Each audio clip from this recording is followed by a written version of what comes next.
बे समाव नोंथांमोननो बिटार खौरांनि गेजेरजों मोनसे गोनां रादाब लानानै फैदों। भारतआव गिलु-बालु कर'ना भाइरासजों गाग्लोबजानायनि समावबो दायो मोनसे गिलु-बालु एम्फौ एबा गुमा फैदों, जायनि थाखाय आबादारिफोरनि मेगनाव मोदै ओंखारदों। बे गुमाया पाकिस्ताननि बर्डारखौ बारनानै भारतआव हाबफैबाय। बे एम्फौआ लाख एबा ज'यै फैनानै आबादथिलिखौ खहा खालामदों, जेराव आबादारिफोरनि जानो लोंनो उन्दुनो गोसो गैयै खालामदों।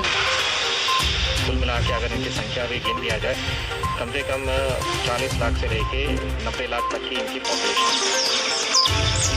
ये टीडी हमने हाथ में पकड़ रखी है। हमारे नरमे की पूरी 100% फसल है वो बर्बाद हो गई।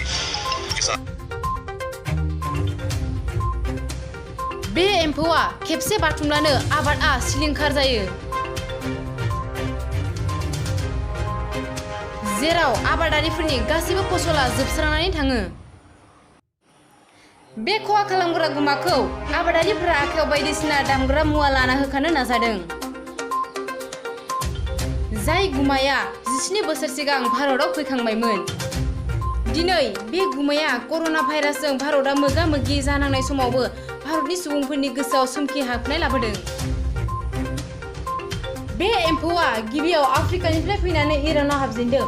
इराननिफ्राय पाकिस्तानसिम आरो दिनै पाकिस्ताननि सिमाखौ बारनानै भारतनि गुजरात, राजस्थान, महाराष्ट्र आरो मध्य प्रदेशआव हाबफैबाय। खौरांनि गेजेरजों मिथिनो मोननाय बादिब्ला उत्तर प्रदेशआवबो हाबफैजेनबाय होनना मिथिदों। लोगोसे उत्तर प्रदेशनि गुबुन जायगायाव दिल्लीआव हाइ एलार्ट होदों होनना मिथिनो मोनदों। थांनाय मंगलबाराव आग्रायाव आबादारि बिफाना बे खौरांखौ मिथिना आबादथिलियाव 205 ट्रेक्टरखौ थियारि खालामना दोनदों होनना मिथिनो मोनदों। जाय गुमानि थाखाय दिनै गुवार फोथाराव आबाद मावग्राया गिनो गोनां जादों।